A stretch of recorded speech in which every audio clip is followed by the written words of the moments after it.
all to you during orientation.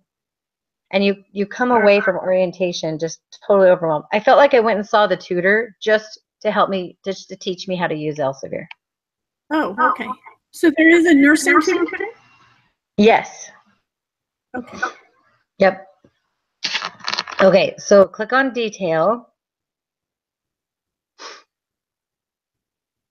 And here you can see this was mastery level 1, mastery level 2, mastery level 3. So this is your pre-test you have to have done. This is your post-test by the next week. Remember the assignments that I just showed you? Yeah. Pre-chapter 1, and then the next week you have to do pre-chapter, or you have to level up to the post, which is leveling up to 2. Leveling up to 3 is not required, but it will significantly help you. Okay. And so when you say that they're adaptive, so it's one of those tests where it finds your weakness and then hones in on it? Yes. Okay. Yes. But you're not going to get to the adaptive part until you get to level 3. Okay. Level 1 and 2 is just going to be getting the base knowledge. Okay.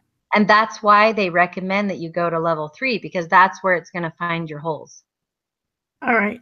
And it's hard. But what I do is, I'll show you what I do. But here you can see this is the class average, right? Mm-hmm. And then this is the national average for every nursing school that's using this program. Mm. So like we didn't even do those chapters. That's why, but I leveled up at least to 1 on them just while I was studying. But, anyway, so you have to do that all throughout the semester. But where your real measure of what you know comes in is if you click on number answered.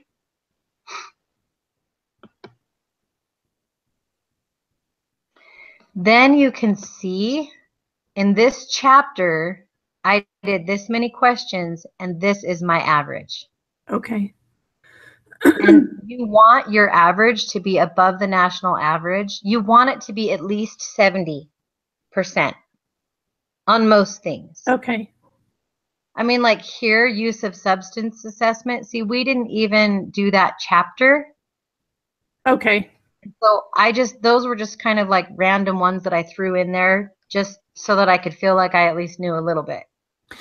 So if you didn't do those chapters, when you guys took the HESI, were those included in HESI? They're free game. Oh. Yep, they're a free game. Okay. Anyway, so you can see like everything I tried to do, like 75%, here was the class average, here's the national average. Okay. And so I paid more attention to this than I did my levels, because if you just stop when you level up to 3, you still might be at a 60%. Uh-huh. And you want to be at least a 70%. And if you do that, your success rate in passing the NCLEX or passing the HESI will significantly increase. Okay. And this is something they don't tell you in orientation. The other thing that you can do is come up here to nursing concepts. And you can pick on HESI concepts.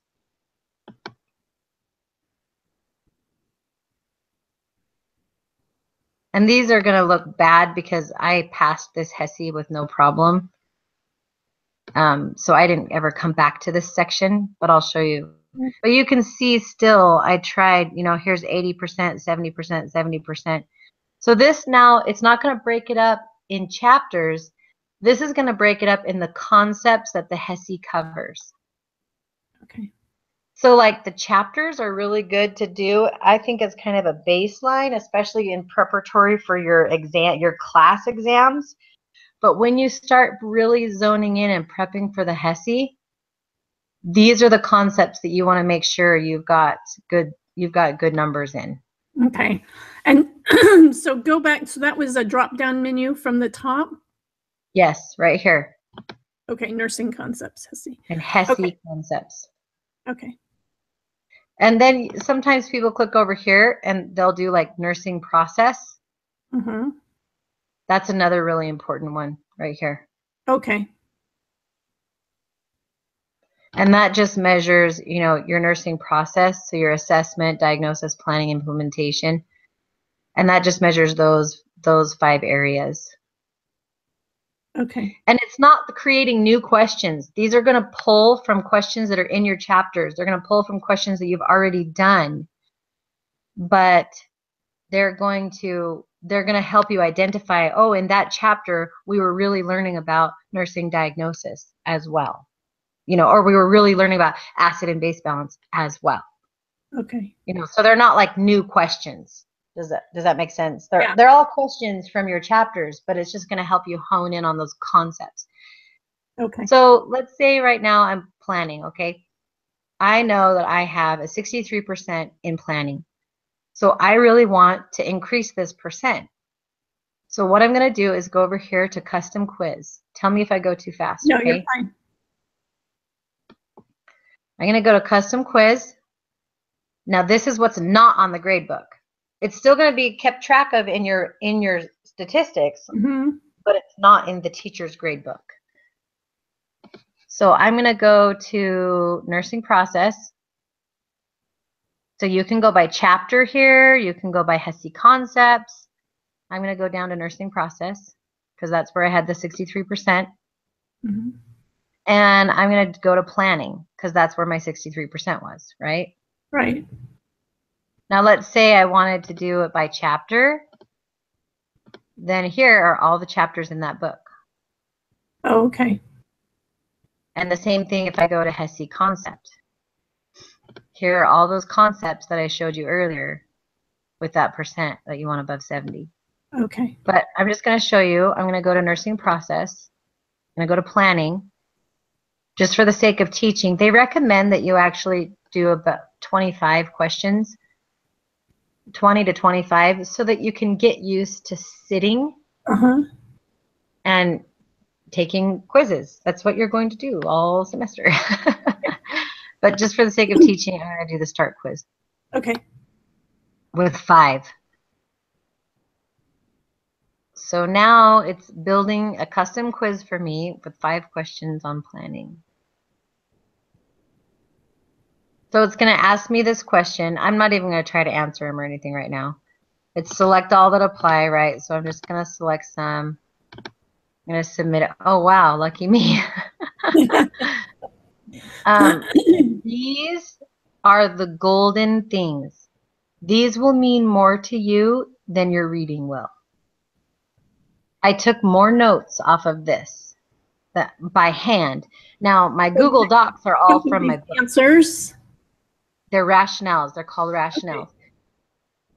And my books, my Google Docs that I shared with you, those are all from the books. But these are all from the book too. And if you scroll down here, it'll tell you this question covered Cultural Competence Chapter 2. It also covered HESI Cultural and Spiritual. It covered HESI Evidence-Based, HESI Teaching and Learning, Nursing Process Planning, you know, and then here's the text reference in this book for this question. So this is golden. Like, this is something that took me forever to figure out. Okay. So I'm going to go to the next question. I'm going to try to get it wrong. There we go.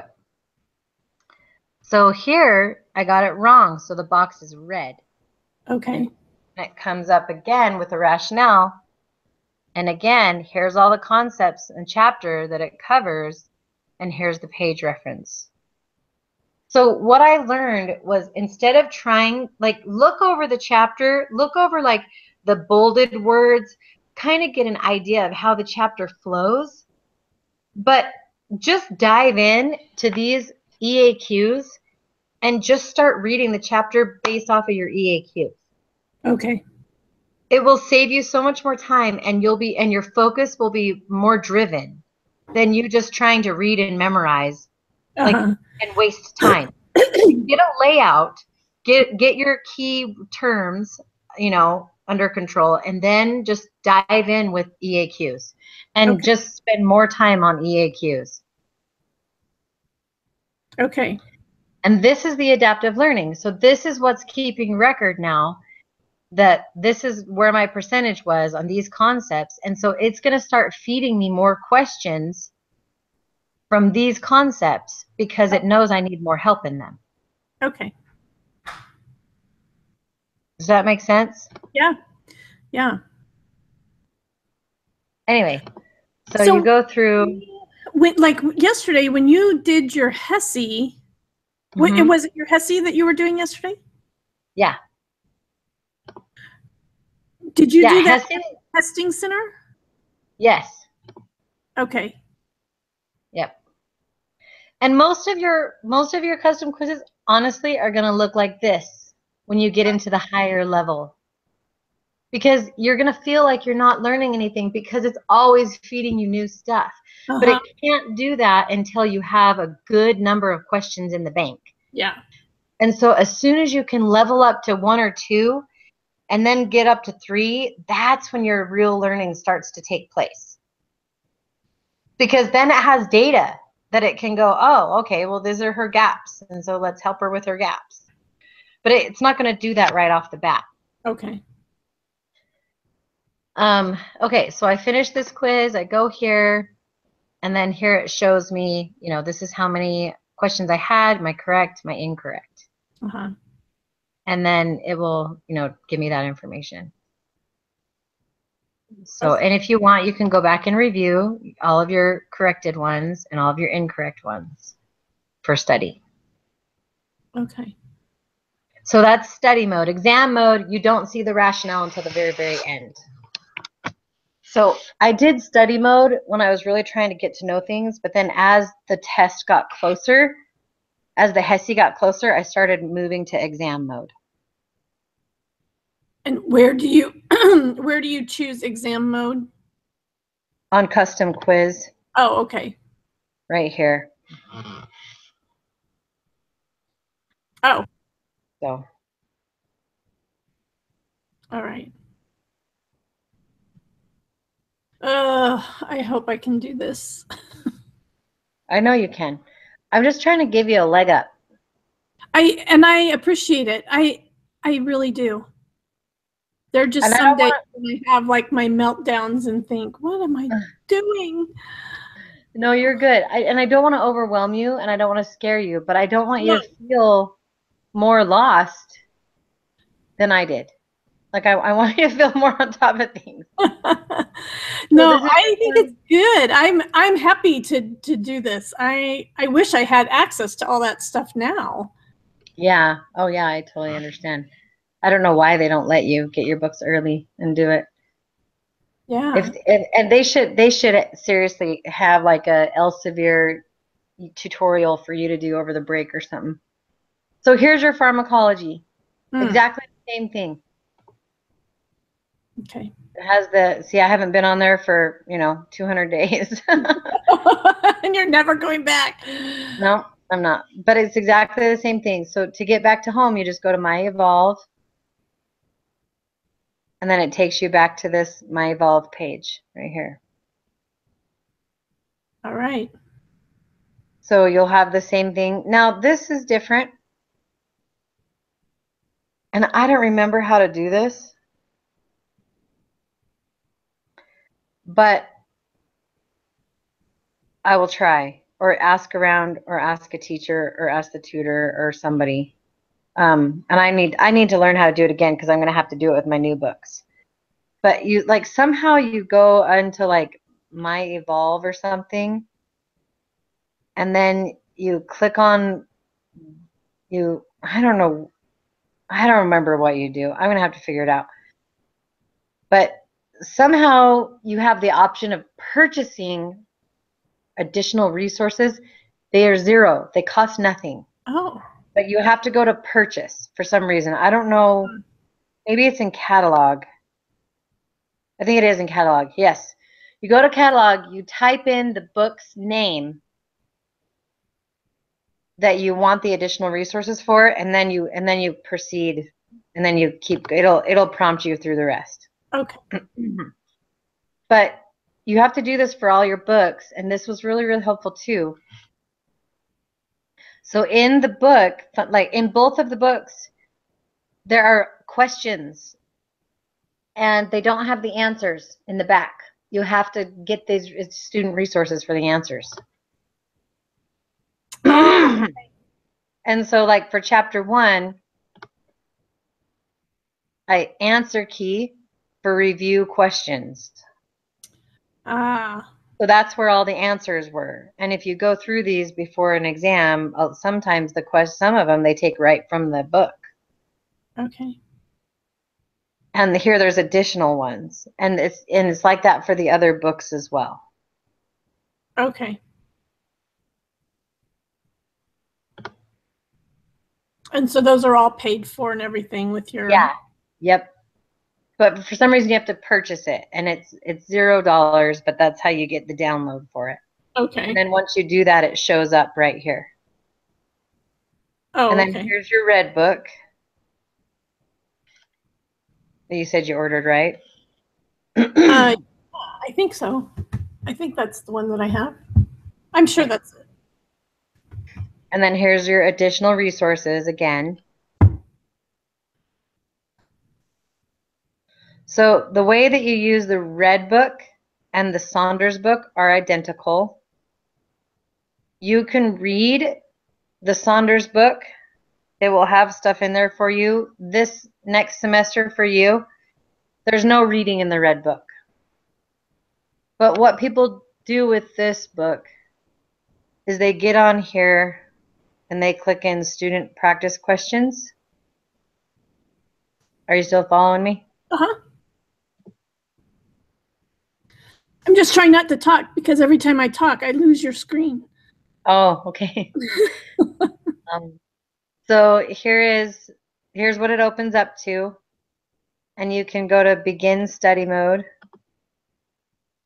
You're going to click on fundamentals because it doesn't have assessment in this book. It's only fundamentals. And then you're going to begin study session. So here are 75 questions that are all fundamentals. Okay. Now, this is not, I'm just clicking a random one, but it gives you the rationale. And these are what this is what I was telling you, people got stuck in. People would go to here, or they would go to the NCLEX book, and they would just memorize all of these questions. Mm-hmm. And they didn't like the EAQs because they didn't feel like they were learning anything because everything was they were always getting it wrong.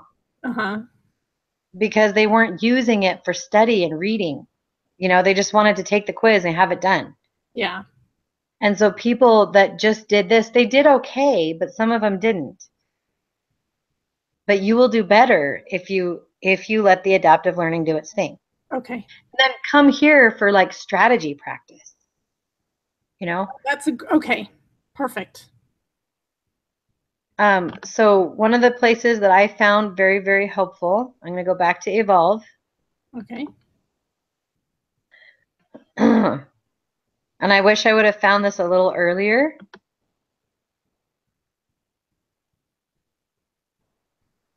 Go to the Saunders book. And you're going to have to learn all this again, but I just would love it to be a little less overwhelming. If I can give that to you, Merry Christmas. So I'm going to go to resources. I'm going to go to exam review. And it's exactly the same as it was in the red book. It's just it's a lot more comprehensive. Because, okay. you know, this is a summary of all of nursing school, all 4 semesters. So I'm going to go ahead and do just 10 questions in exam mode. And now if I picked content area, here I could get fundamentals. Okay. Sometimes you can find some of your assessment. There's not a lot of practice testing and stuff on assessment. Your EAQs are the best for assessment. But where are your priority concepts might have some assessment stuff in here. I'm not sure. You might have just kind of have to play around. But where I wish I would have found earlier was strategy. For your ABC quizzes with all your ABCs, strategies. Strategies for Maslow's. Strategies for nursing process. Strategies for subject, the umbrella option. All of these are really, really, really great. Negative event inquiry. I wish I would have done 25 questions a week on one of these, you know, just to tune in my strategy, because it is a strategy. Taking the HESI is a strategy. All right.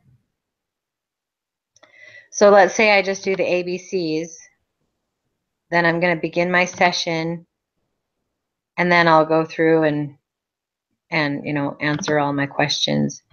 And I'll get through this one really fast so that you can see what it looks like on the other end. Is this helpful for you? No, this is really helpful.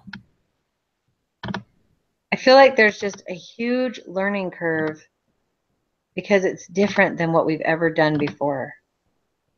It's so much of it is in a computer and just like there's no notes. You just don't take notes. And it's all questions and EAQs. Okay, we're going to end the tally session. So this is how many I did in that content area. And so now I would click on the most recent one. And it shows me the areas that it tested me on, the NCLEX for the NCLEX topics. Mm-hmm. And then I'm going to click on review. And you can see here, because I guessed I got 30%. And I click on review. And then it's going to show me what I got right, but then you're going to click on rationale. And that will be the same thing that you had in the EAQs. Okay. Or you can click on strategy, and it will give you clues to help you solve that question or ways to look at that question differently with the strategy. So that's mostly how you're going to use the NCLEX books and the HESI Red Book. Okay. So we're going to go back to know. Do you have any questions? No, not. I don't feel like I'm in it enough to have any questions. I don't know what to. Yeah. Okay. Well, I just know that those first few days are going to be crazy because I have to do the drug testing, and I mean, there's just a ton of stuff that I can't do on campus right now. Yeah. I have to do those first couple of days. And I'm really, really stressed about having to take pharmacology. Yeah. At the same time. Although I talked with Camilla, and she was doing really well in the class. And like she was getting 90s on her tests. So I felt like that was probably, I mean, it's doable. It is doable. It is totally doable. I'll tell you, Tiana has a C-. Oh, really? And is praying. And the people who fail pharm or the people who barely get by are the nursing students. Yeah. Because they know that they can fail it and take it again. Oh. But they can't fail their nursing. So, well, yeah. You can do it. There's lots of people who do it. And, just don't get discouraged if you have to let that be the class that you get a B or a C in. Okay. And it's common that the people who are not in the nursing program do well. Uh-huh. Just because they don't have the nursing program stress. Right.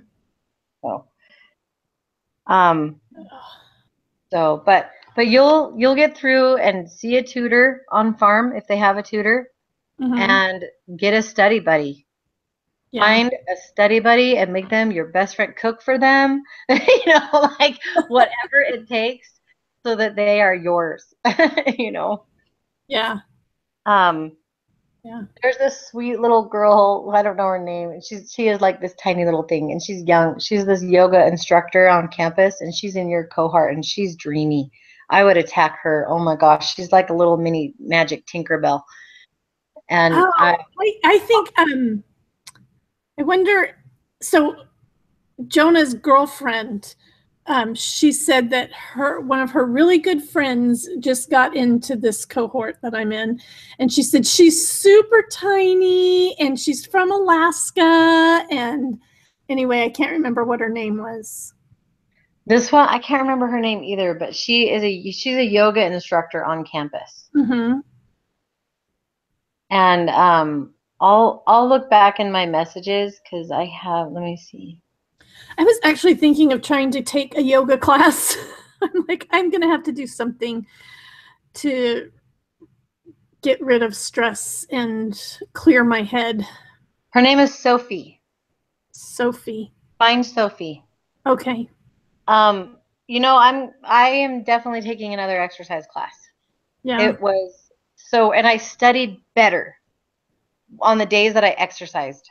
Yeah. My mind was awake and alert, and I had energy, and like it was a better day for me. Yeah. Well, I keep thinking if I can get back on my schedule and get up at 5 and go just walk on a treadmill Yeah. for 45 minutes, that still gives me plenty of time to get back and to get ready and get to class in time for 8 o'clock. Yeah. Well, and I just rented a locker and I just showered at the gym. I showered more at the school than I did at my house this semester. Yeah. And I had, But I'm so close, you know. yeah, you are. Yep. You have that freedom. Anyway, let's see. So let's go back up to Hesse. So Okay. we are evolved. We've been through all the books. So that should kind of give you a good start. Uh-huh. So then you've got clinical skills collection. So that was the one that was at the very top. And they're always in a weird order. Like you never know. But I think it's based off of like how often it's getting clicked on. Oh. And so how it moves to the top. But here was the teacher's version. You know, here is my version. Okay. I did not discover this until last week. And I wish that I had discovered it sooner. And I'm kind of mad that our teachers didn't show it to us. Okay. So every week in 310C lab, they're going to teach you new skills. This is where you learn IV boluses and you learn transfer techniques and you learn PCA pumps and you learn injections and you learn meds. And, you know, it's where you learn all your nursing skills, trachs and wound care and, you know, TED hose, everything that you can think of with a nurse touching somebody. That's what you learn in that lab. And if you click on this essential skills collection, you'll come up with this awesome student resources. Oh, no, student collection, essentials collection.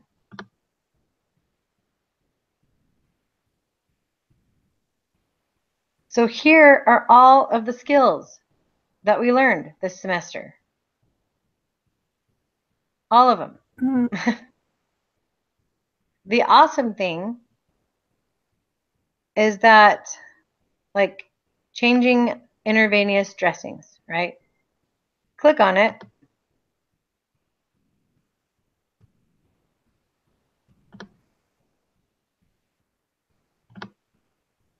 Here is a synopsis from the book, so you don't have to weed through the book and find it again. Here's more information. Here's a list of your supplies, a video demonstration, illustrations, a checklist. Like, why did they not show us this? Yeah. I don't know why they did not show us this. But what I loved is after I would read through everything, I would go to the test. And then it's just 5 questions. And if you can answer these questions, it gives you a kind of an understand. It gives you kind of a knowledge if you know it. you know, if you're understanding the skill. Yeah. And it preps you. Awesome. And what, So and that book is the what? So this is not a book now. Now I'm going to go back to Evolve. And now this is where we are entering into a different interface. Okay. So we're here. And now we're going to go down to Clinical Skills Essential Collection. Okay. And this is Evolve. And then here are the areas that you would click. Okay. And I go back to Course Home. And all semester I was like, what the heck is this for? Like, we've never used this. Why would we use this? What do we do here? Like, you know. Oh, doesn't that kill you? But just think you've got it for next semester. Yeah, except all the skills are in first semester. Okay, so then you have sim chart, which I haven't used that yet, so I can't help you with that one. Well, I can, maybe. I think we can. Hold on. Vital Source Library. I think that is just a link to your bookshelf. That just takes you to your bookshelf. Okay. The Vital Source Library right here. Yeah, okay, so it is simulation learning. Okay. So then we have HESI patient reviews, case studies, and practice tests.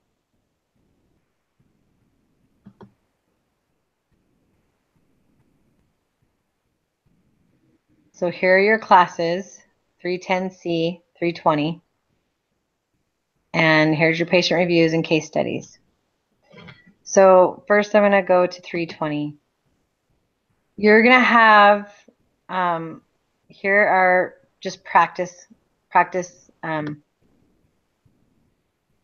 case studies and a practice exam. And those are all for your practice. I think you might have to do one of these like as an assignment, and it's worth like 1% of your grade or something. Okay. But these case studies you do have to do, and they are graded. So you just click on them, and they usually time you for 45 minutes. They're timed. And you read this scenario, and then you begin your assessment. And you can do them as many times as you want. Okay. But your grade in the grade book will be your first one. Okay. So these are here to really, I think they're there to buffer your grade. And so I kind of was a cheater, and I went Mandy Majors, Integumentary Assessment. And I went like this, Quizlet, Mandy Integumentary Assessment. Case study, Integumentary Assessment.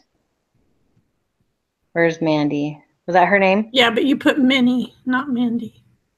Oh, thanks. Mandy, right here. I must have spelled it wrong, but.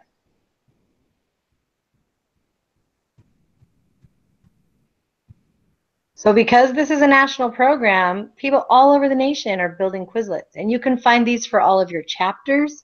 You can find these for HESI concepts. You can find these for Med Math. You can find them for everything with Elsevier and Evolve. Okay. And this particular person went through and did the whole Quizlet for me. So what I would do before I would start my 45-minute timer and start that is I would Quizlet, and I would take the quiz on Quizlet.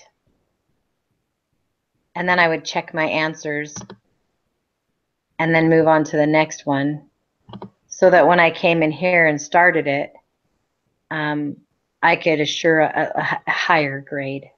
Yeah. And I was mad because they used to last semester, and they may switch it back because it's going to be a different teacher. But last semester, you could do them as many times as you want and they would take your highest grade. Oh. But this semester they switched it to your first grade. And they wanted, I like the highest grade because it creates motivation for you to keep trying. Yeah. And coming back and learning, you know? Yeah. So that's all and you'll have the same thing. Here's your case studies for, and then here's your case studies for 310C. Here's a HESI practice test. Hang on just a second. Somebody's at my door. Okay.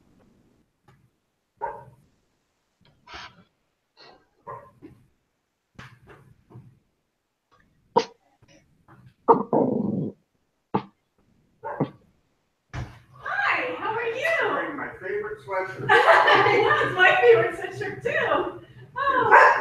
Oh, thank you. Thanks. Rex, get your ball. Get your ball. There, I'll be your friend now. Oh. Yeah, he is. Thank you, Steve. Bye-bye. Oh, thanks.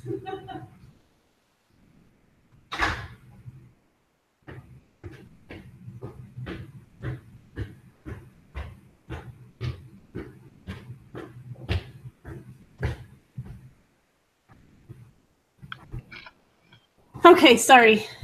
No worries, you're good. So if you scroll down to the bottom, then you've got practice tests and more practice case studies. Your HESI is going to be the most like case studies. Okay. The practice questions really test your knowledge, your foundational knowledge, but the HESI questions are most like your case studies. So I recommend doing those case studies as you like. I did 1 or 2 case studies before I walked in the door for each HESI because it just got my brain in that mode. Okay, so all right, so I mean, clearly there's tons and tons of resources in that elsevier. Yeah. So if you were starting a new chapter or a new class, do you have kind of an order that you do things in? No, and I wanted to punch everybody in the face when they said, you'll figure it out. You'll figure out what works for you, but it's true. I think looking back, this is what I would have done. I would have done my concept maps for my labs first. Okay. And then I would have seen if those concept maps correlate with the chapter readings that I would have to do for class. And then I would, because then I have like a purpose, right? I have a patient, I have a purpose. I can start reading around that patient. And then I would do my EAQs, and then I would drive the rest of my reading towards EAQs. Okay. With my concept mind in place. Now they don't always correlate. On your lab readings, save yourself some stress. It took me halfway through the semester. You do not have to do EAQs for your labs. You only have to do EAQs for the class content. The class content is responsible for preparing you for the HESI. Okay. The labs just buffer, give you an opportunity to put your hands on with the information. And so they're going to say, we want you to come to lab having read chapter 27 in fundamentals. Don't do it. Don't do it. Just look over your concept map and your care plan and your patient and your skills that you have to learn that day, and come prepared with your assessment that you have to do that day. Like, you can look in the book and look over the assessment that you have to do, but don't try to read that whole chapter for lab. Forget it. You're going to come back to it during lecture and you'll read it in lecture, or you may have already read it in the lecture class. Okay. But you don't, like, nobody ever, like, halfway through the semester, we finally realized that, and it was like this huge burden lifted off of our shoulders. Okay. Because you just don't have time. Okay. Focus on your readings, where your EAQs EAQs are. How do you manage all the time? I mean, You'll figure it out. Okay. You and Diet Coke will Like figure with it out. my psychology, you know, I thought I need to read every single bit of this. And then there were, you know, reading review and I can't remember. There were like 2 or 3 assignments that you had to do that kind of honed in on what they really wanted you to know in the reading. And like halfway through, I decided I don't need to read the entire chapter. I just need to do my reading review and my comprehension understanding and then fill out the study guide when the teacher gives it to us. And it just made such a huge difference. But it also took me 3/4 of the way through the semester to realize, oh, this book is set up so that it goes, I mean, I just didn't even get the flow of the book. I never stopped to think, I should figure out how the book is set up, because it was, you know, how it would go through the theories in one chapter and then kind of where the rubber hits the pavement in the next chapter. And Right. and it just took me, I mean, not until maybe 3 or 4 weeks ago did I figure out, oh, that's how this thing is set up. That makes sense. And I don't know, just once I understood the setup, then the whole flow seemed so much easier. So I'm just trying to, so I think that's going to be helpful if I can understand how things are set up. Like, Yeah.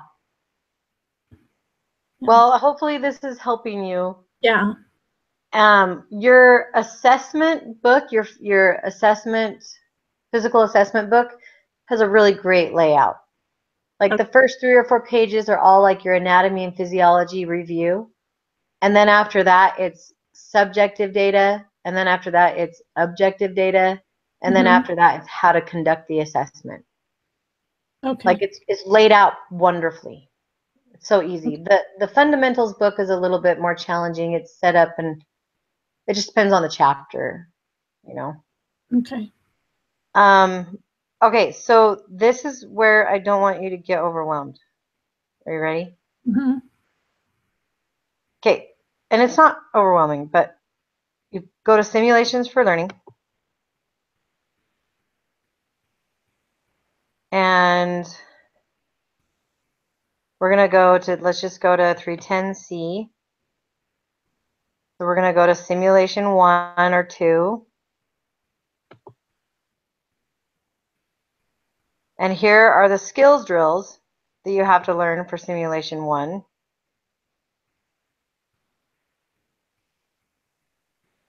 So in simulation 1, you're going to learn, you know, fall risk, mobility, IV maintenance, input or intake output, you know, all that stuff.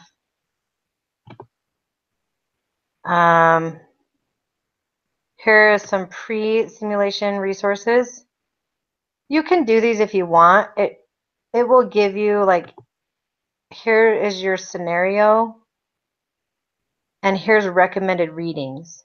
Okay. I would only go into depth on these when I knew I was the nurse.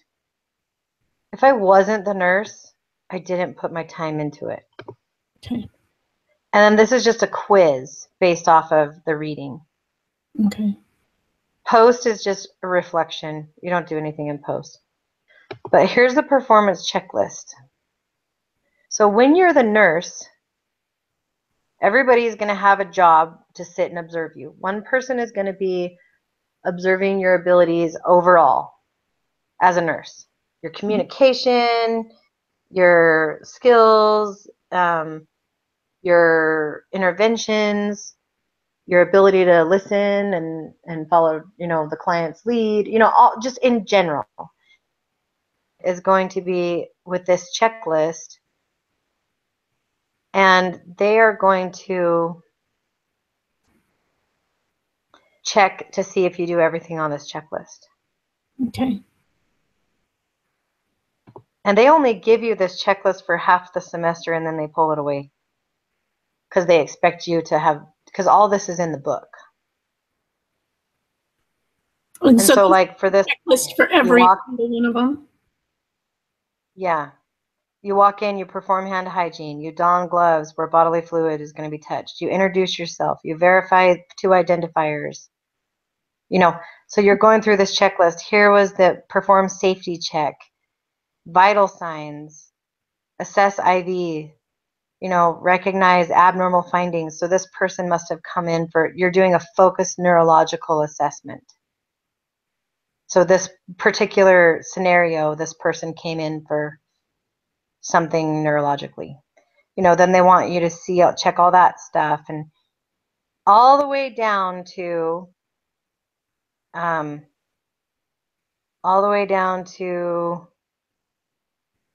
provides emotional support, document your findings, and maybe even performs hand hygiene on the way out the door. Now, that you don't have to check every single box, and some of these boxes aren't going to be relevant to your situation, or in your simulation, you may not have time to go all the way through the list. Skills list is. That's what the skills performance checklist is. But then you're going to go to media resources. And this is the most important part. Oh, no, it's not. Sorry. Aha, I know where that button was. So here is, let's see, we did simulation 2, right? Scenario 2 right here. Media resources, you can watch a video. Honestly, their videos suck. One of them, we sat and watched a man get a boner through the entire thing when they were doing perineal care and condom catheters. And all these 18 and 19-year-old girls who'd never seen a man's penis before just sat and watched the video over and over and over again. Their videos are absolutely horrible. We all hate them. But scenario, click to access simulation. This is how you're going to build your concept map. Remember that thing I showed you earlier? This thing with all that information? Yeah. Okay, so you're never going to click on start simulation. We don't do that until second semester. Okay.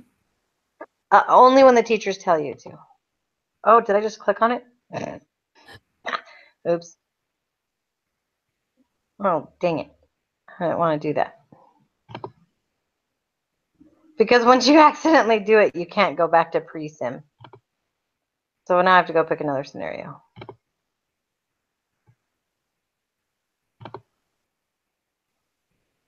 Don't accidentally click on, unless your instructors tell you to. And I think in 320 you do a few times.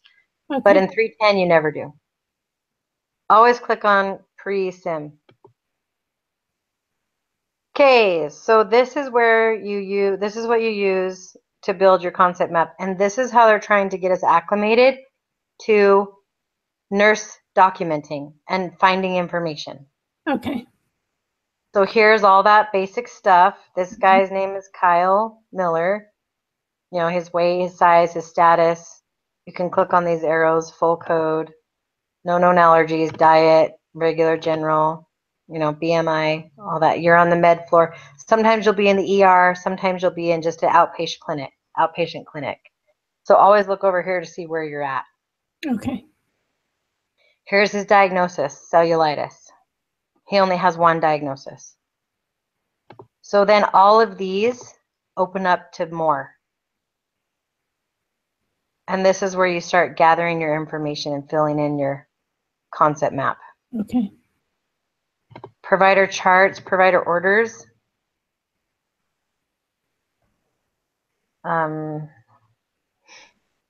Here were the provider orders for this patient. You got to read them all, figure out what you need to know as the nurse.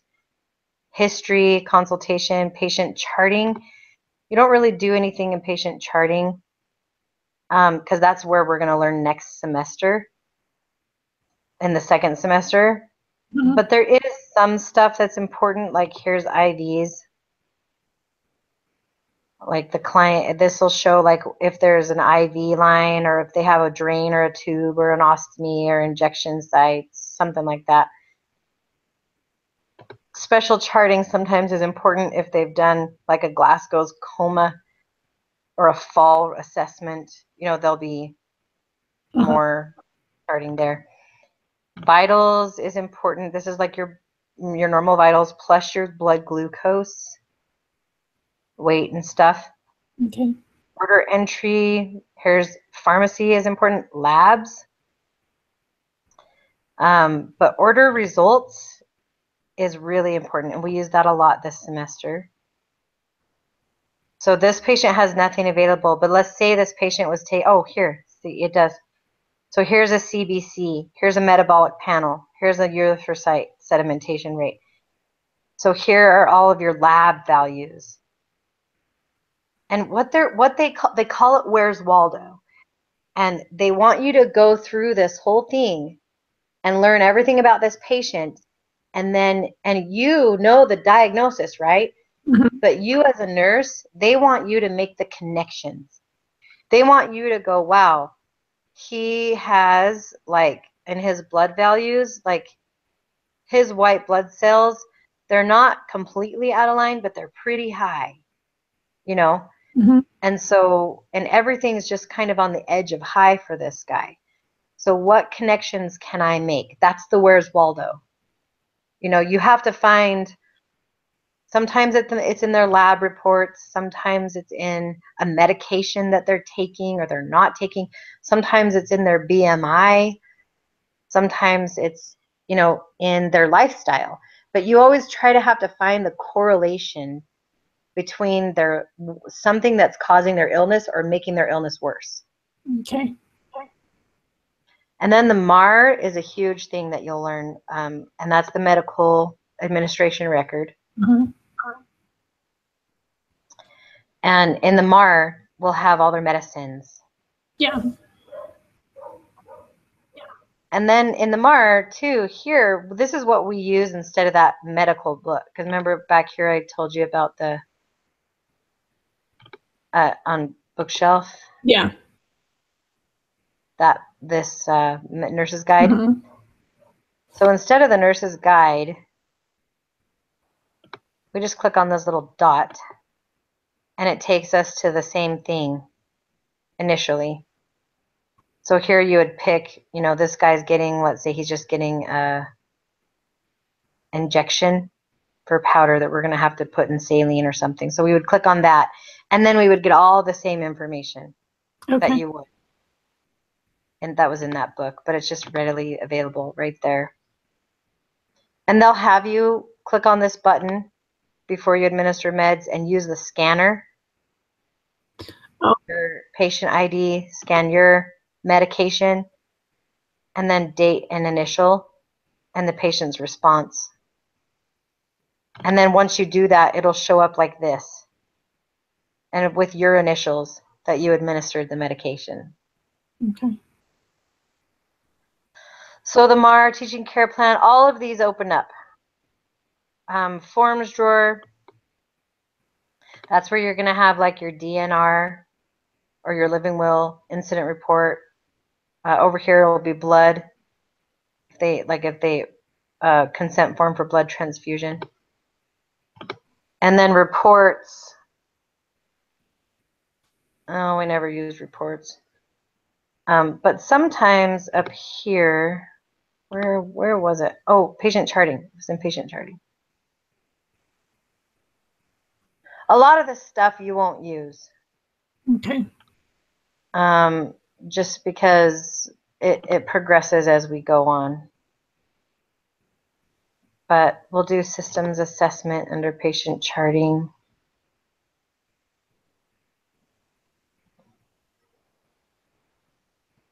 So you'll have like 2 scenarios a week at least. Okay. So where people didn't realize, right here, show saved charting. You click on that, then you get these nurses' notes. And a lot of hidden information is there. So don't just think clicking over here is enough. Sometimes you got to, you got to really dig in and explore this, Forms drawer is another place that I often got hidden information. No, it wasn't forms drawer. Had to have been reports. Was it reports?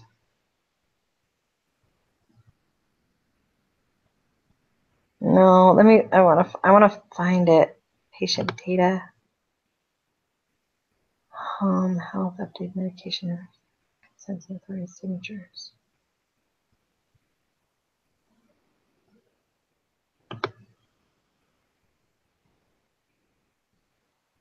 I don't know where it was, but somewhere down here.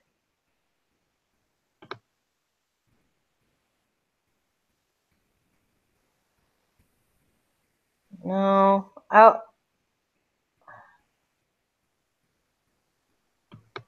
love to find it for you. It always gives, like, here's more tabs you can click on. Is it in resources, forms, reports? It's not resources. Did I already click on reports? I did. I don't know where it is. Patient data.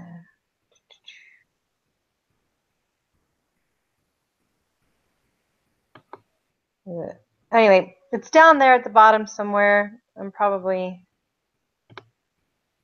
Oh, this is it. No, this isn't it. But it's one of those looking things. Like you think it's nothing, and then you click on it and you find out, oh, it is something. Okay. It's very deep. You can always find their religion. And you can find like who's with them, like if their husband is with them or their wife or their significant other, or if they're by themselves. And if you kind of know that stuff beforehand going in, then it really helps you make it a lot more personable. So, you know, on these case studies like this is the case that you'll do in the lab? Yes. Okay. So you're going to fill out your concept map based off of this information. Okay. Then you're going to do your reading, and you're going to develop your plan of care. And then for the day of lab, you'll come in and you'll be ready to do this, dude. Okay. And that's in both classes. One class you knew when you were the nurse. The other class, it was randomized every single time. And everybody had to come prepared to be the nurse. Okay. How many people are in the lab? About 25, 30. Your cohort's a little bigger than ours. We usually split up into groups of 8. Okay. 6 to 8. And because there's 8 beds in there, so you just have, one group per bed. Okay. And you stick with the same group each lab? Yes. They assign you on the very first day of class to groups, and those are your clinical groups. The one class is like your clinical groups, another class it's the group that you do all of your simulations with. Another class, it's just the group that, like in lecture, it's just the group that you sit by and you do all of your group activities together. Okay. They assign all of that, and you're with them forever. So, like on the first day of class, and they put you in your groups, get everybody's information and put it in your phone. Okay. 320 group 2 or whatever. Yeah.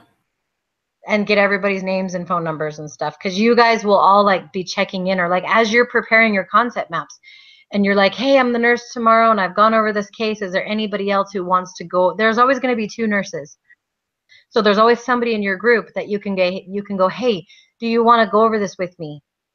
Like, let's see what connections we can find. What interventions are you planning?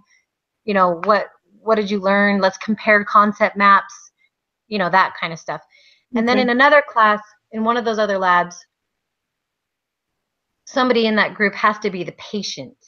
And they have to do all of the research just like you did, like preparing a concept map, except they're the patient.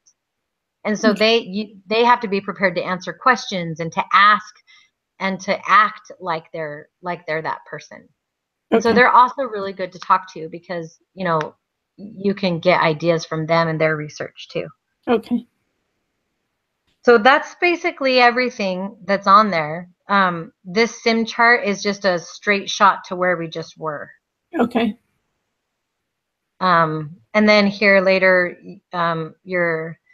this is just your HESI information. So all of the HESI tests that I've taken, this is a synopsis of how I've done for all of them. Okay. So, but that, maybe that's why I have it, is because I did the HESI. yeah. That's why I have an elsevier. Yeah, and then that's right. Yes. Yeah, when you purchased it. So that's the other thing is, like, I feel like none of us knew that this was connected, right? So we purchased the HESI like 3 or 4 semesters ago. We used one password, and then we went into Farm and purchased another one and used another password. And then we had to like bridge these accounts. Okay. And then we get these new books, and we set up these new books with a password. And I'm telling you, the first week, everybody was so confused because they had like 3 different Elsevier accounts. Okay. And so that's what I mean. Like, get all your call Evolve and call Elsevier and be like, okay, how many accounts do I have? And what is my password? And then when you put in your pharmacology book, you will go into that account and put that book in. And so you're not creating a new account. Yeah. Because people were missing assignments all over the place because they were in one account or they were in another account. Oh, okay. They don't teach that really well. But here is the exact same thing that I just have to show you. This is what I did for remediation. This is 310 fundamentals. And I'm just going to go straight to progress. Look at that. Oh. 5,153 questions, 66 hours on this. Oh my gosh. But that was my learning curve, and that's before I learned how to learn, you know? Mm-hmm. And that's why I'm telling you, like, just go get your chapters done, get them leveled up, you know, get that over with, right? And then go here to HESI concepts, or do your chapters. And so when I retook this, I tried to get everything above 70 to 75%. And that's why I was able, this is the one that I scored the highest on. Okay, so this is what you're showing me right now is HESI practice, or so like if you are in fundamental. Okay. So before I showed you this book, now I'm showing you this book. Okay. And this is the one that I had to remediate. Okay. So if you are just starting a chapter and you have EAQs, where do you go for those? Assignments. Okay. Sort by date. Okay. And then here you go. And these will all be that green color. Okay. All right. All right. So you're going to do all your pre's and your posts. Level up to 3 on your own by a custom quiz. Okay. And then come back here to detail. Go to number answered.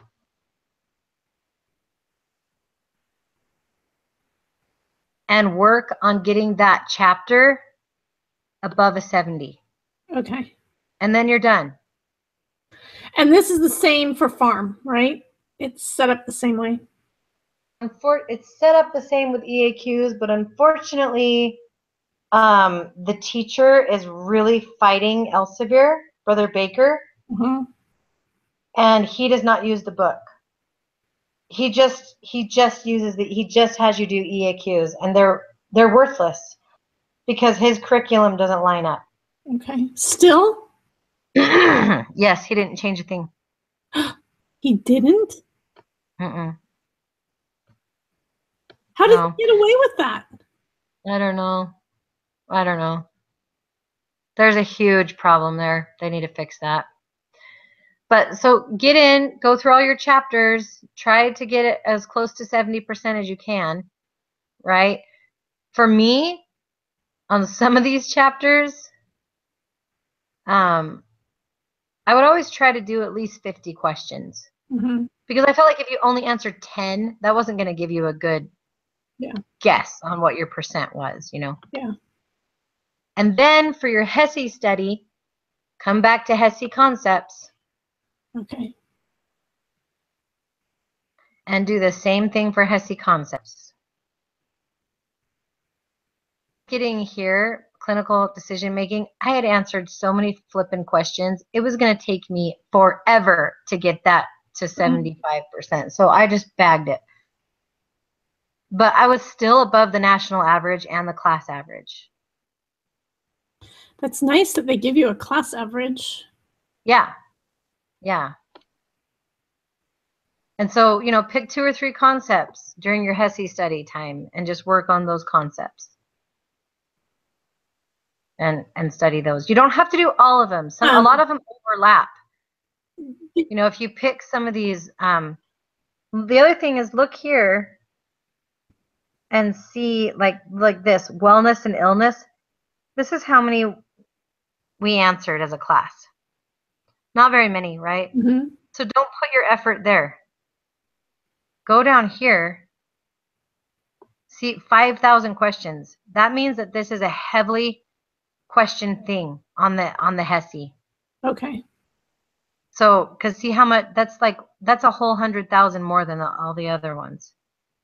Okay. So answer a ton of questions on this, and it will encompass a lot of these topics. Infection is going to include, you know, functional ability and adherence and wellness. You know what I mean? It's going to include inflammation. It's going to include those other things. So don't feel like you have to go through each one of these and individually do a quiz on all of them. Just look at the topics. Here's another 5,000 metabolism, nutrition. Go for that one. Forget glucose. You know, forget metabolism. Mm-hmm. And I didn't catch on to this trick until later, you know. You know, there is a few more, let's see, where was it? Nursing process. Nursing perfusion, metabolism.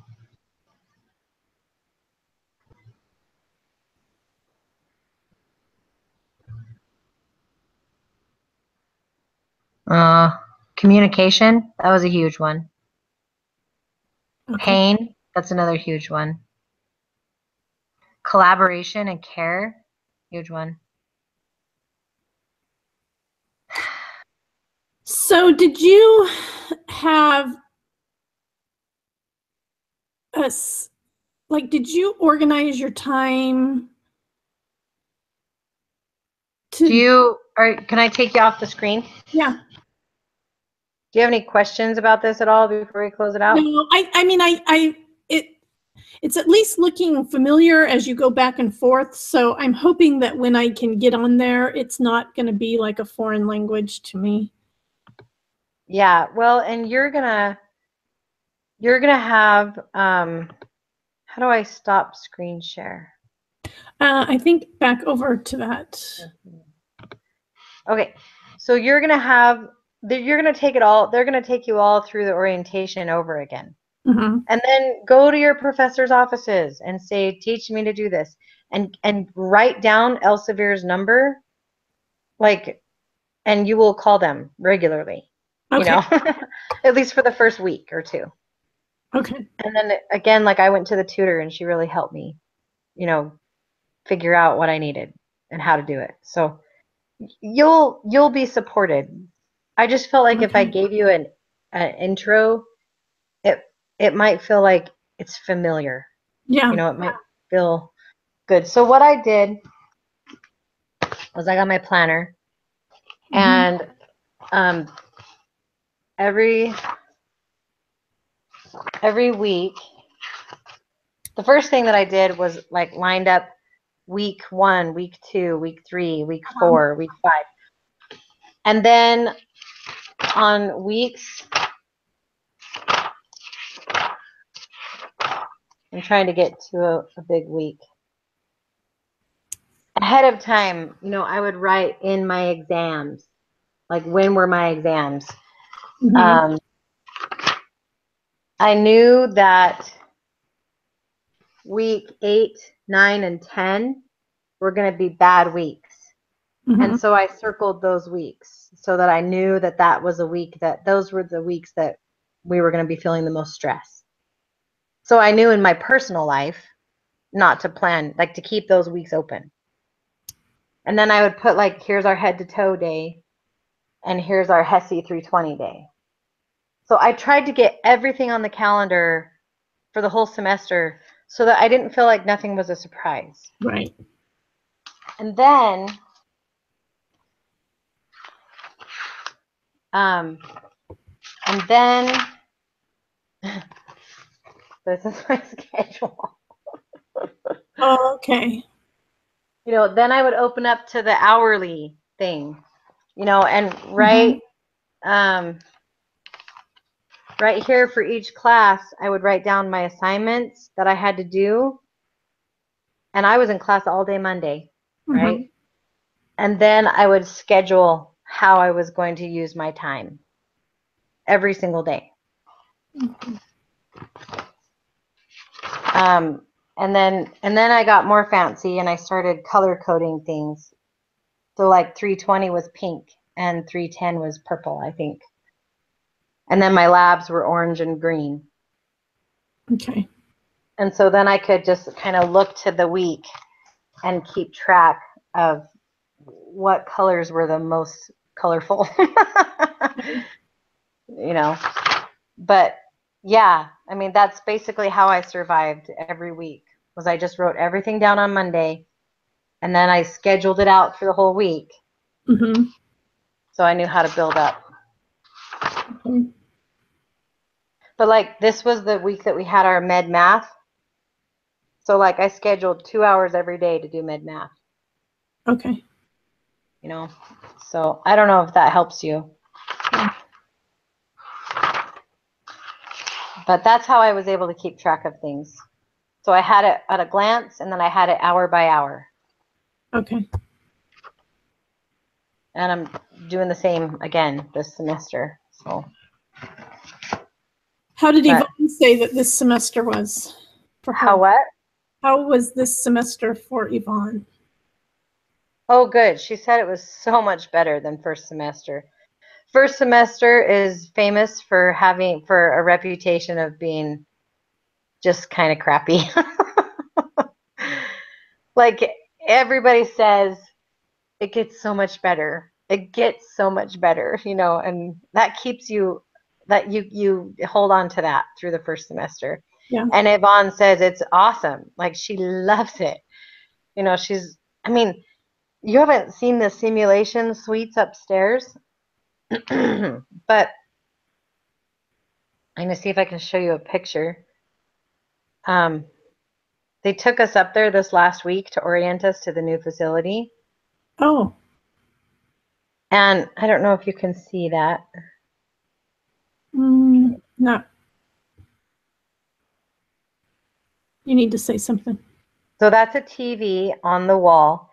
And it is in a debriefing room upstairs. And it has a video camera, 2 video cameras in the patient suite or in the hospital suite. Where did it go? Hold on. In the hospital suite, a nurse's station, and the medication Pyxis. And so before our simulations, we just pulled the curtains, right? And we just acted like nurses and did the simulation in our little cubby. Mm-hmm. But now upstairs, we go into a hospital room as the nurses without our instructors. And our instructors are in the operations room. Mm. And they are manning the mannequin.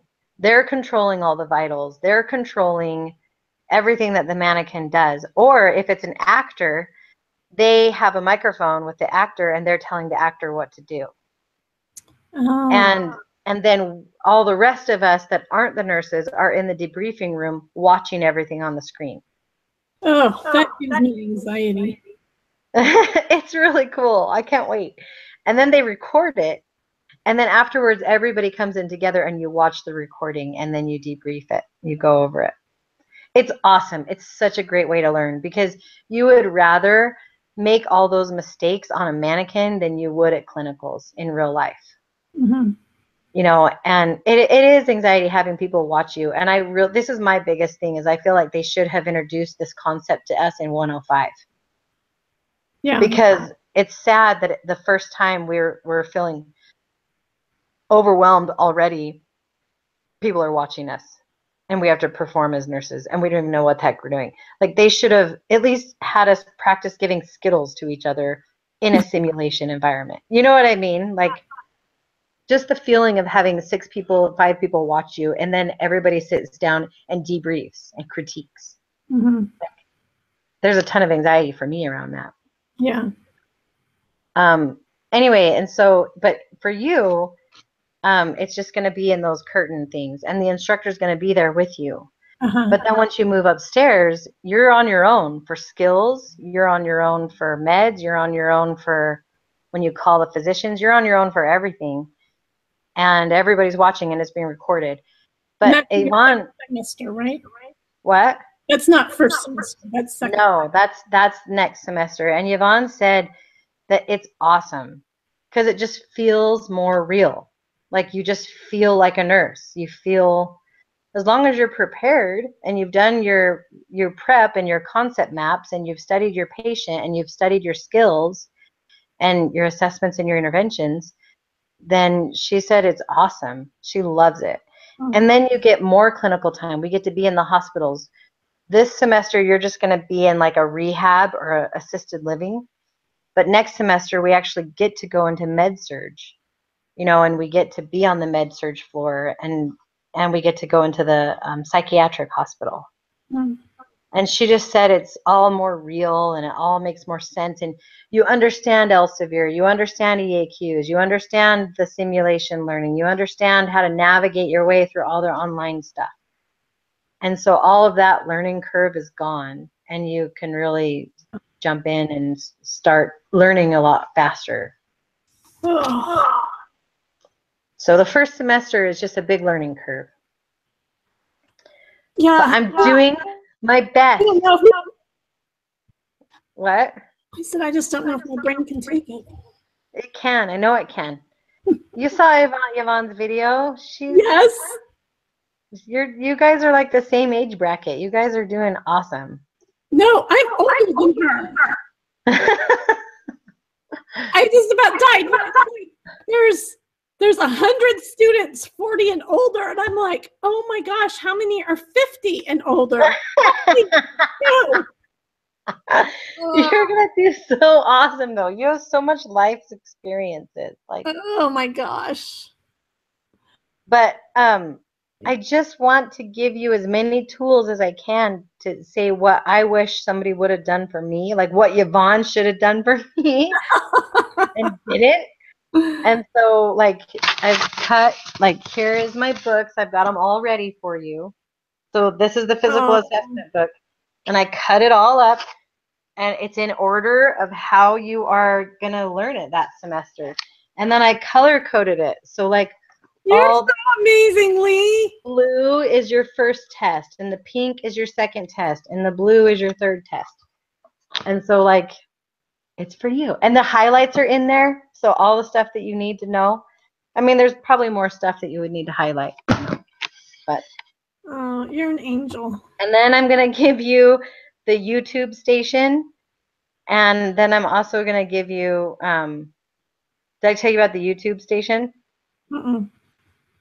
So we recorded our skills. So for OSCEs, okay, to pass one lab, you have to get an 11 as a nurse. So your performance has to tally up to 11 points.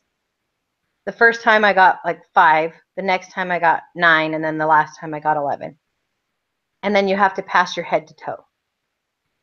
And under 15 minutes. And then that's how you pass one lab. The other lab, you have to pass it by doing OSCEs. And so they give you 8 skills. Mm-hmm. And so this semester we got blood transfusions, isolation precautions, a piggyback IV, a bolus IV, insulin injection, I don't know, a few central line, venous access line. Anyway, they gave us 8 skills, and we have to go in and do those skills and be ready. And when we walk in the door, they pick 4 of them. You don't know which 4 they're going to pick. Mm-hmm. And you're tested on those 4. And you have to perform them 100%.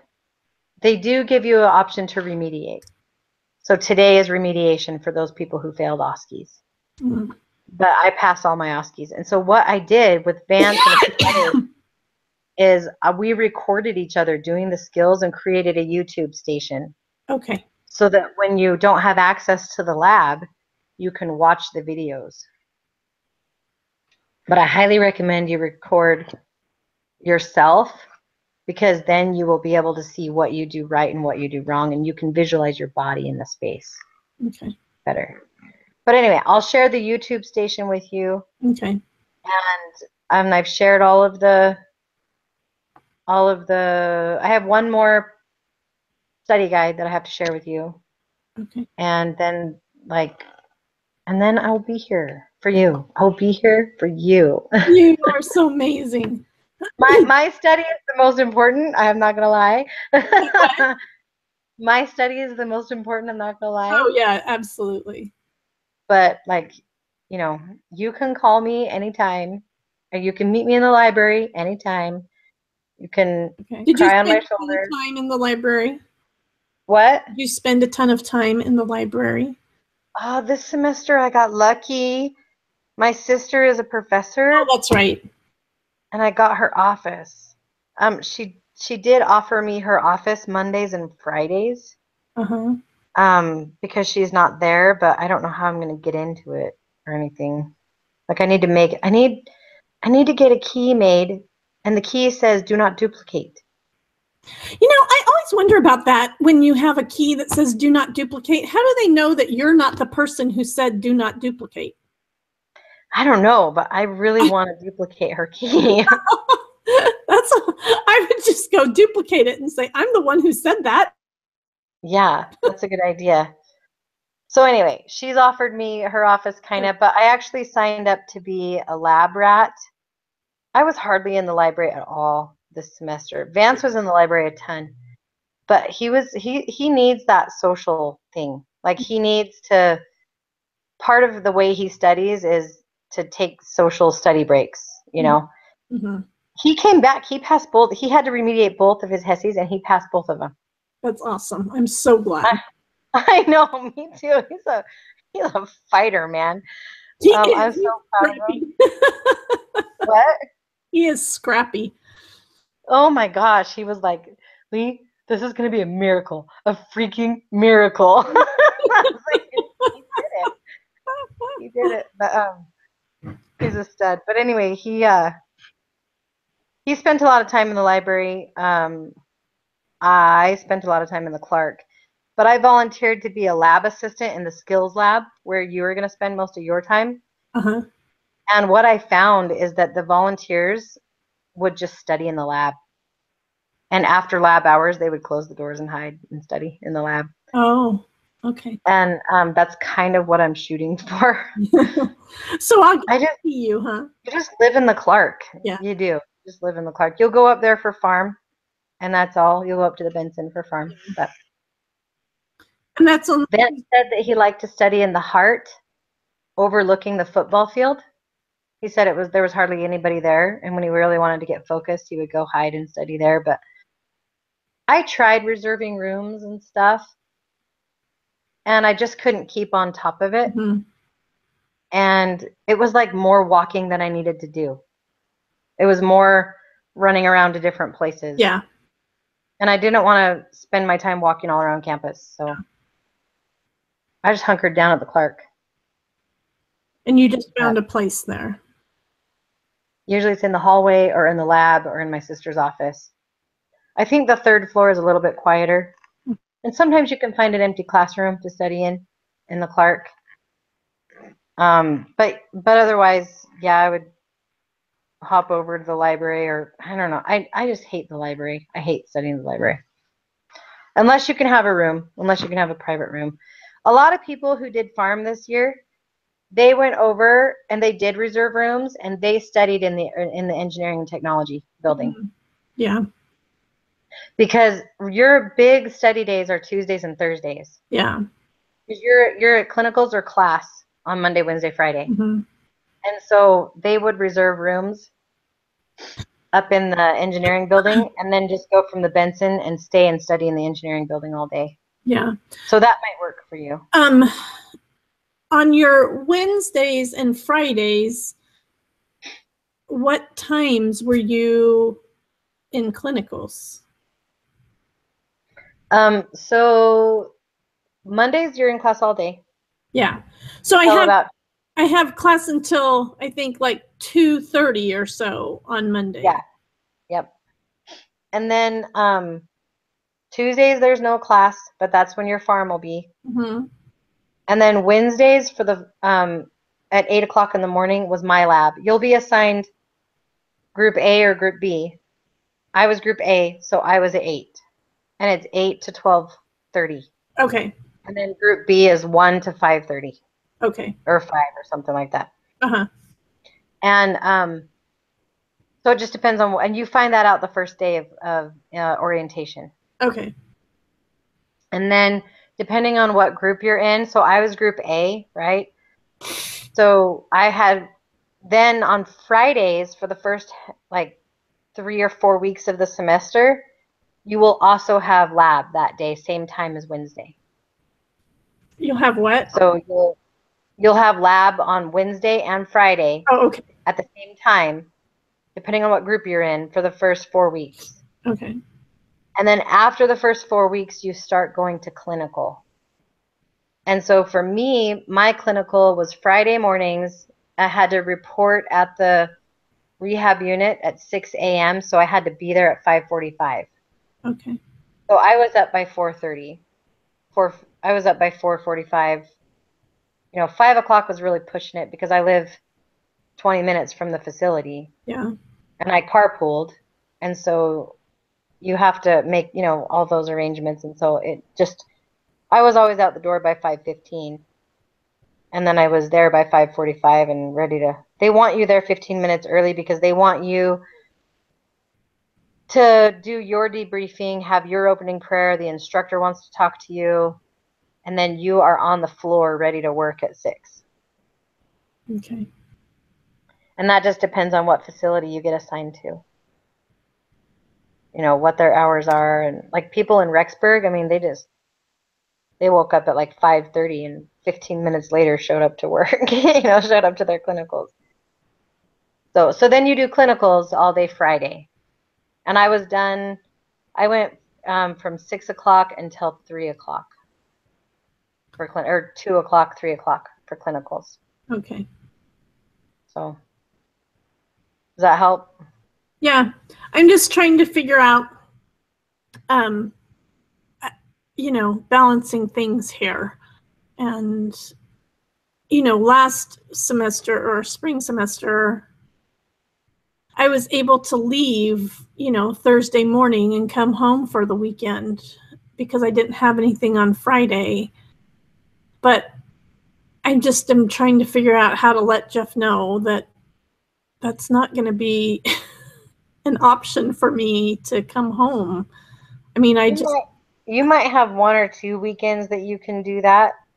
The only thing I can think of, the only reason I would I'll come home when Jarrett and Rachel bless their baby. But I can't imagine being home for anything. Not to mention, I really don't want to drive, winter driving over the Blues. And you're not going to know what time your clinical rotation is going to be until after the first day of orientation.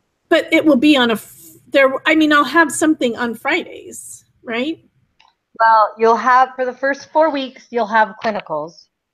And then if you're in group A, you'll start clinicals and everybody else is just a free study day. Yeah.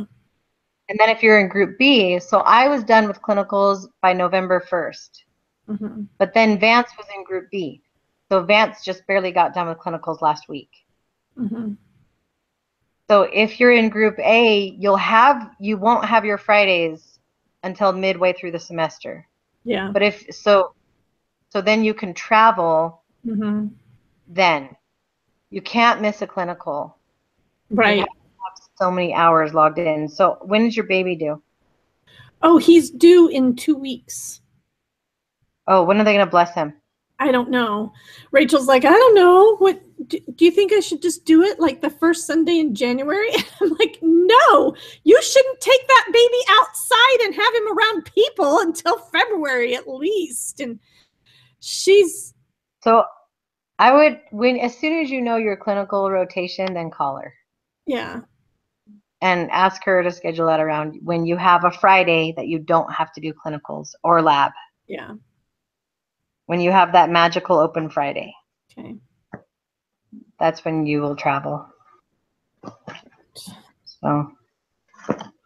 So anyway, it's just going to be a crazy semester. I think I have 2 boys that are going to get married in the next little bit. And I'm like, tell them to wait. You don't plan on me doing anything.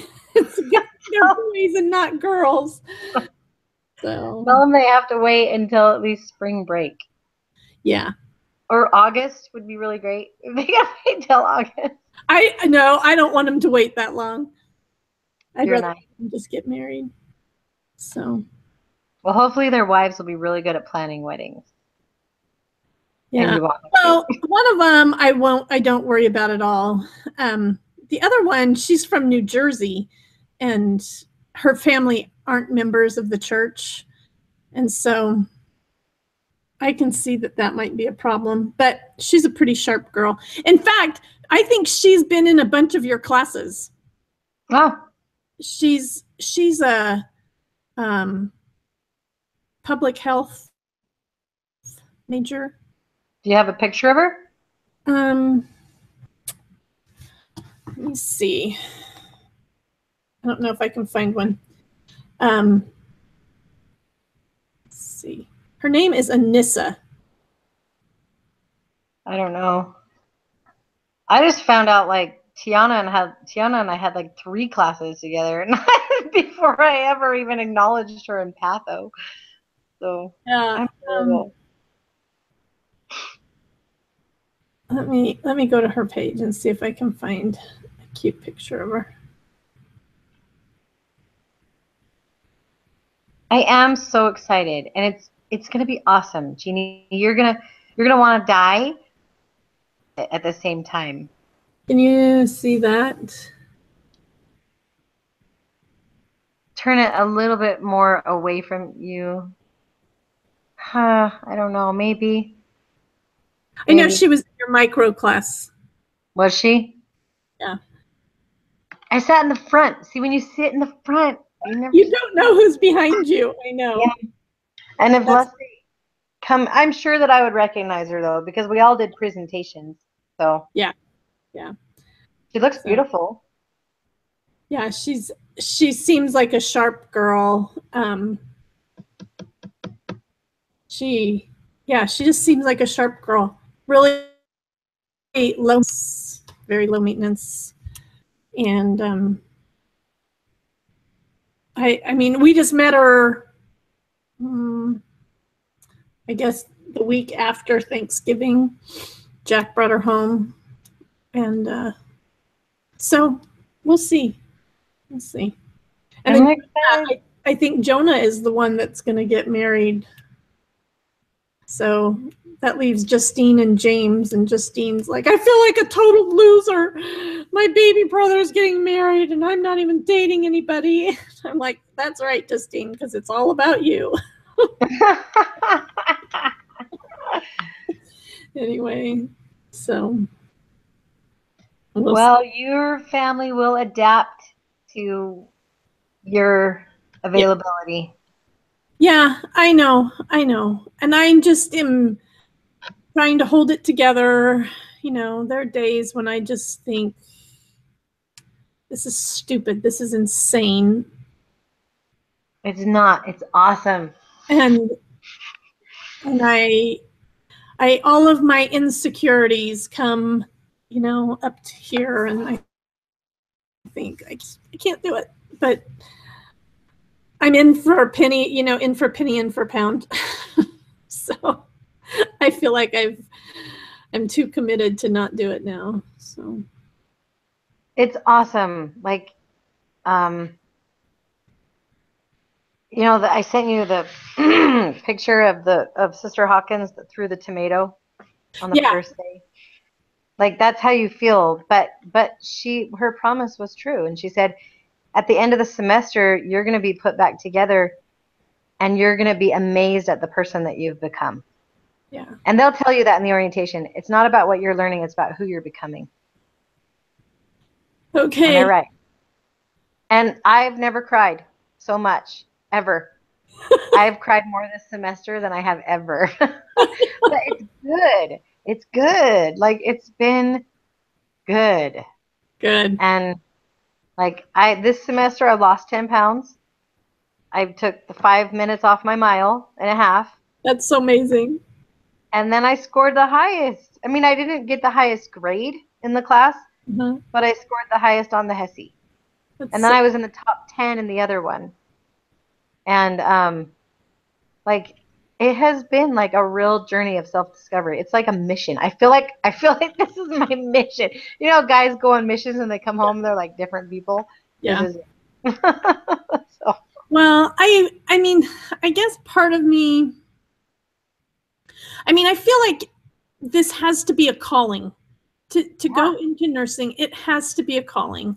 And I feel like, especially where we live out here, that they need somebody. I mean, we have clinics, but I don't know. I feel like there's a lot of healthcare that goes untapped in our little area. And especially, I don't know, it'll be interesting to see what transpires, but. And I would say that we had to make a stupid little video about like that you guys will watch at orientation. And it's like what you wish you would have known and what helped you through. Mm-hmm. And it's advice for you guys. And my group didn't really take it seriously and they were kind of dumb. And I kind of want to make my own and send it to the teacher. But my thing is look for that. Look for the graces of God. Look for those little tender mercies that says you're in the right place and you're doing the right thing. Yeah. Because those are the things that are going to give you the strength to move forward and to know that you feel completely inadequate and you feel like you're not learning anything and you don't know anything, but you are. And the Lord has brought you this far for a reason. Yeah. And then hold on to those tender mercies and just make them testify to yourself that this is right and this is good. I know. I have to, those are the things that I really do have to focus on, because even Jeff is, I can tell that he's worried about me leaving and never coming back. Yeah. Jeff, I'm coming back. I'm coming back. And then he's got people telling him that this is a huge mistake that we're making and that this is a horrible thing that we're doing to our family and to our marriage. And I'm thinking, who are these people to think that they have the right to say these things? And women telling me, I can't believe your husband is going to allow you to do this. Like, I can't. People are saying the same thing about me, and I live here, and they think that I'm abandoning my children, and they like want to come and rescue my kids and take them places because they feel like they're so neglected and stuff, and they all feel bad that I had one lady that came up to me at church yesterday or last week, and she goes, with everything that you're going through, is it really worth it? Is this really worth it for your family and for you? Like, I know that you're excited about this opportunity, but is it worth it right now? And I was so mad at her because no, in that moment, it's not worth it. It sucks. But we're not looking at now, you know? I know. And in the long run, it is worth it. I was so mad at her. Yeah. To do that in front of my family and my kids, and then to make me question it myself when I already had the conviction that I knew it was right. Yeah, but I mean, even I really do have. I mean, I feel like I was blessed with, you know, a confirmation that this was the right thing for me to do. And I rely on that. But that doesn't mean that I don't have doubts and insecurities. And oh yeah. so when people say those things to me, I'm like, okay. And it's so easy to forget that confirmation and let all of those negative things pile up. But I don't know. I mean, I do have a good group of core people around me, and even if they think that I'm making a huge mistake, they would never tell me. So no, I think that you just need, and you're gonna have to do it more so too when you get here, that you're just gonna have to shake it all off, because even the kids who are trying to do good and give you encouragement, what they'll say is, I don't know how you're doing what you're doing, and I can't believe you're doing it. And their effort is to like compliment you, but the way that you hear it, or the way that I heard it, was, you know, doubting. Am I really doing this? Am I really doing, you know what I mean? Like, you're going to be shaken to the core in every way, and it's good. well, and I don't know, don't you